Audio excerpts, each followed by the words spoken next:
Le groupe de mercenaires russes Wagner a indiqué ce dimanche contrôler un village au nord de Bakhmout en Ukraine, une ville depuis des mois sous le feu de Moscou.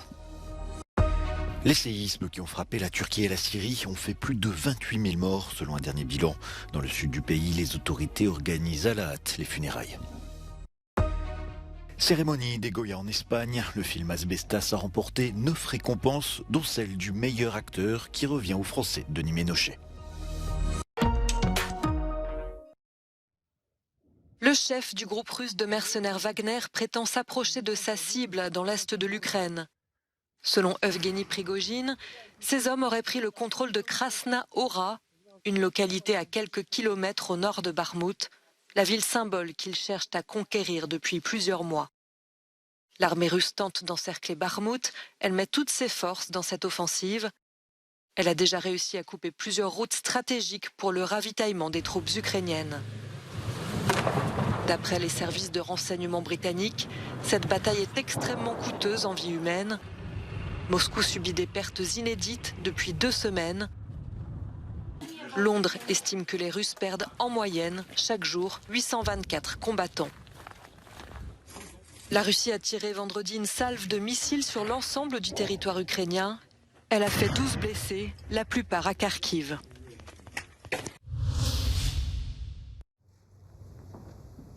Le secrétaire général de l'OTAN, Jens Stoltenberg, ne remplira pas pour un nouveau mandat à la tête de l'Alliance Atlantique.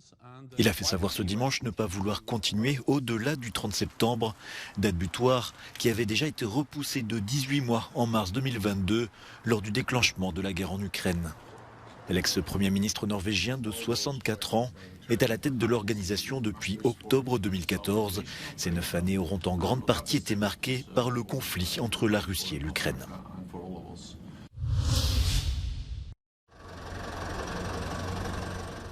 Près d'Antakya, dans le sud de la Turquie, des bulldozers creusent des fosses pour y installer un cimetière de fortune.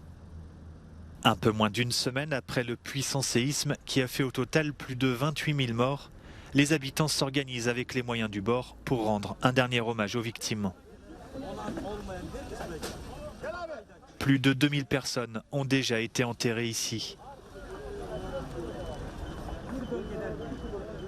En Syrie, plus de 5 millions de personnes se sont retrouvées sans abri depuis le tremblement de terre, selon les Nations Unies.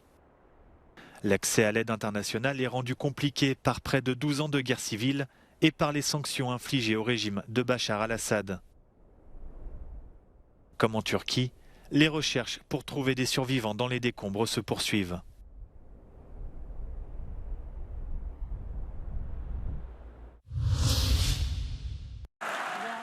Volodymyr Zelensky a fait entendre ses mots au festival de Sanremo, le concours de chansons le plus populaire d'Italie.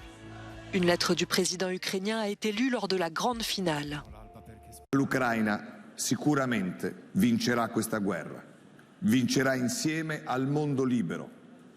Vincerà grazie alla voce della libertà, della democrazia e certamente della cultura.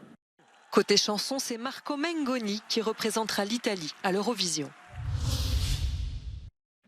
Asbestas. Le film Asbestas a raflé 9 récompenses lors de la cérémonie des Goya, équivalent espagnol des Oscars. L'acteur français Denis Ménochet a notamment obtenu le prix du meilleur acteur. Ce drame rural, inspiré d'une histoire vraie, avait fait sensation lors du dernier festival de Cannes où il était présenté hors compétition. Argentina 1985. Le prix du meilleur film étranger en langue espagnole a lui été attribué au drame historique Argentina 1985. Le long métrage revient sur le procès des chefs de la dictature militaire en Argentine.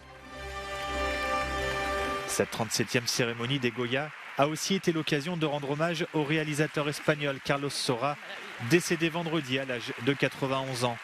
Le Goya d'honneur qu'il devait recevoir a été remis à ses proches.